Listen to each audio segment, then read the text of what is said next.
Hi, and welcome back to the second hour of Focal Point on AFR Talk. Number to call, 888-589-8840, 888-589-8840. Promised I'd get right to Michael from Lobelia, North Carolina. Michael, thanks for calling and thanks for waiting. What's on your mind? Hey, Brian. Merry Christmas to you, buddy. Merry Christmas to you. Hey, I wanted to make some comments there about the women in war. You're absolutely right. They do not need to be in a combat thing, but there have already been women in war. You look at Florence Nightingale. You look at the great combat nurses in China Beach in Vietnam. Sure. North Korea. Yeah. They've already been in combat. Okay, just not on the front lines, but as in a support thing. Sure. Combat nurses, combat medics. All those things, so it's kind of sketchy, but they have already been in combat to some extent. Yeah, and the issue here is not whether women can or should serve in the military. It's whether they should serve in the infantry. That's right. Really the issue here. Yeah, on the front lines, actually taking life and stuff like that. And as far as the women go, that are teaching the teaching of the men.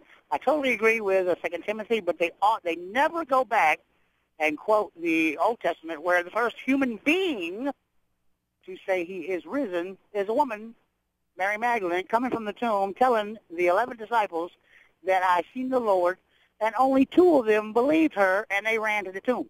Mm-hmm. So the first human being was a woman who said he is risen. Well, if the man has problems with it, okay, he needs to recuse himself and go study his scripture.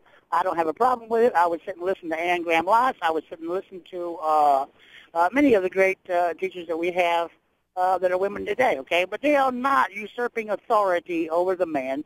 They are communing. And if you go back and look at the story with Deborah and Barak, the war story, and you go back and look in 2 Kings, chapter 22:14, Hilkiah the priest, he sends his priests and stuff to go with Deborah.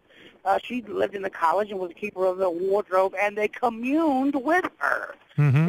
You're communing. You're discussing openly the scripture in an open forum and stuff. So they have gone to women to seek counsel of the Lord from women. But they are not usurping authority over the man. Now the previous caller there who, said that, he didn't feel that the woman had to have or could be in charge of a fivefold ministry. I agree with that because, a lot of times there were times that God wanted men to do it. They couldn't find a man to do it, so he got a woman. Well, and that's what happened with Deborah, for instance. Well, let me ask you this last question, Michael, then I'll let you go. Paul says, as an apostle of Jesus Christ, I do not permit a woman to teach a man. And he's talking about the public meetings of the church. How do you explain that? Well, I agree with it because, Paul definitely has more authority than I have. But I believe that is in a formal church setting. And, as far as, getting involved in Bible studies and stuff like that, I don't have a problem with it. Again, it's, being in authority over the church. Mm-hmm.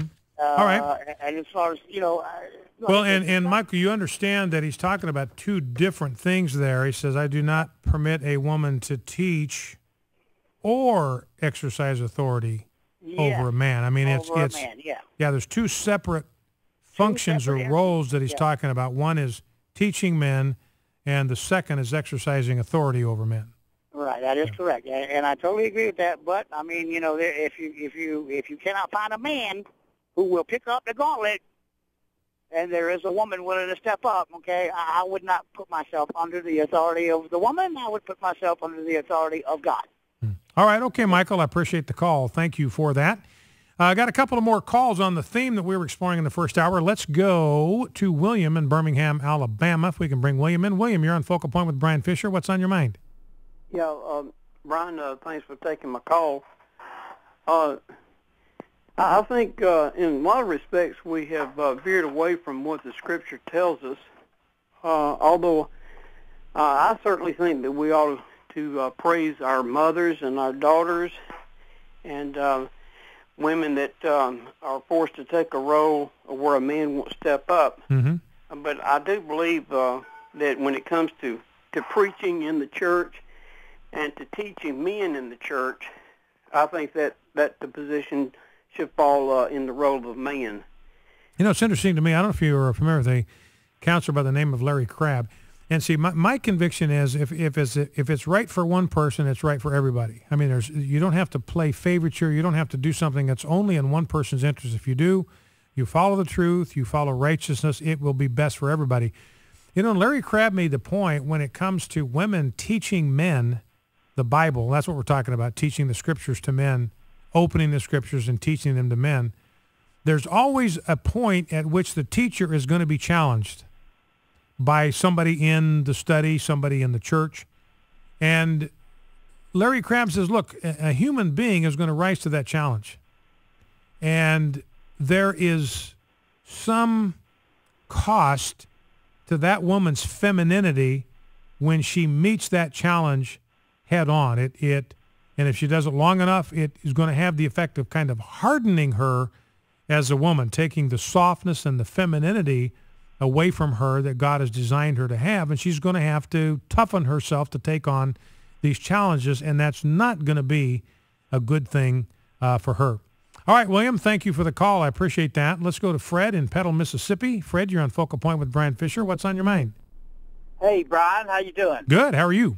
All right, thank you. I got a quick thing to say about women in the military. First, I'd like to say Merry Christmas to you and the world, and to Barack Obama and all the Muslims. Merry Christmas. Eat more pork. All right, but this is what I want to say about women in combat.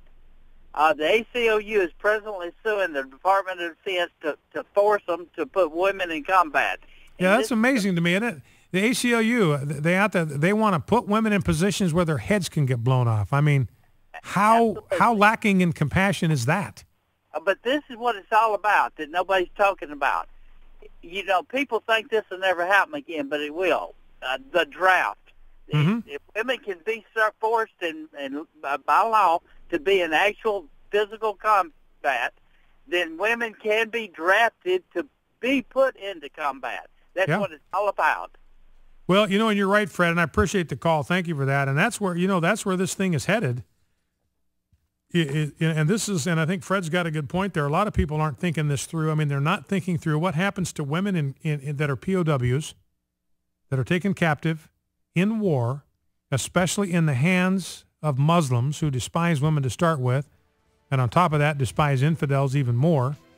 There's no way you can expect that they're going to receive any kind of appropriate treatment as prisoners of war. Is anybody thinking about that?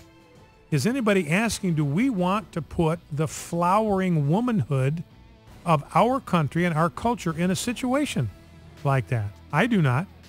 You know, and Fred's point, look, is if we get back to a draft, which I think is where we're headed, I think this gaze in the military is going to really hurt recruitment, and they're going to have a tough time filling the forces with voluntary enlistees. They're going to have to start the draft up again at some point.